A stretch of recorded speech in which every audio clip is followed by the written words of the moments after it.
Imagine if the earth froze over. If the earth froze over, obviously it'd be a little chaotic, right? I mean, think about it. Maybe at first everything would be okay, but as time went by, everything would just start collapsing. And I don't even mean like physically, like actually collapsing, but I mean things would just start shutting down and things would just start going down. Like imagine, it probably wouldn't happen like right away, but over the course of, I don't know, like probably maybe even like just about a week. Imagine all the animals would be dying, all the like people would be just be freezing to death. Then you'd find some guy like, you know, sitting in the corner by some iceberg doing this.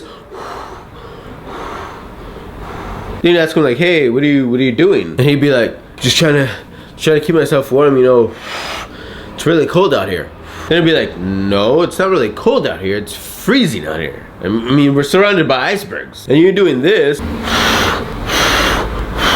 really isn't gonna do anything. But I mean, what would you do? Where would you be? Because even if you'd be in your house, if Earth froze over, imagine, like even if you're in your house, it's still gonna be freezing. And I mean, if it's really that freezing, then would it then be frozen in your house? Like would your house then be frozen inside? Because then imagine, there's like really no way to escape the cold. Well, not the cold, the freezing cold. Imagine, there's nowhere for you to go, there's nowhere for you to be, like, there's no escaping it. Like, you know, normally when we're cold, we're like, oh, you know what, we need to get home, or we need to get in the car, we need to turn on the heater, you know, we need to put on a jacket, we need to put on a blanket. But if the earth freezes over, there's no putting on a jacket. Like, what's that gonna do? You're gonna put on a frozen jacket? That's not gonna do anything. I mean, if the earth froze over, you might as well not even have a shirt on. I mean, of course we would, obviously, but you get what I'm saying. It's like me wearing this, like that really doesn't do it. This doesn't do anything against the freezing, frozen earth. And let me tell you something, I would freak out. I would freak out. Because I can hardly even handle when it's just cold. Just cold. I mean, I do prefer the cold over the heat, because in the cold, you can at least put on a jacket, you know, put on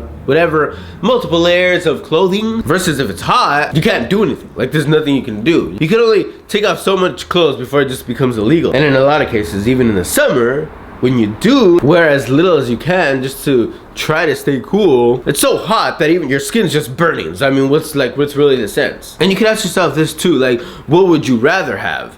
The earth freezing over or the earth burning over? Or like not really burning like in a fiery blaze, but you know, like towards just so hot, like so hot. I personally wouldn't choose either one, because you might think, oh well, I would choose the ice, because at least in ice you could live, or you know, at least it's not that uncomfortable. Whereas when it's hot, it's boiling hot and you can burn yourself and this and that. But no, I think the heat and the cold are equally as uncomfortable, just in the opposite direction. Except, like I said, in the cold, you can put on a jacket, you can put on things, you can kind of prepare yourself physically for it. But when it's hot, I mean, what do you do? Put on sunblock and wear a tank top? But still, like I said, even if you put on layers of clothes, you have like 3 shirts on with like 4 big old jackets, you know, snow jackets that are all, you know, make you do this when you have them on. Yeah, guess what? If the earth freezes over, your big old 10-layered snow jacket isn't gonna work.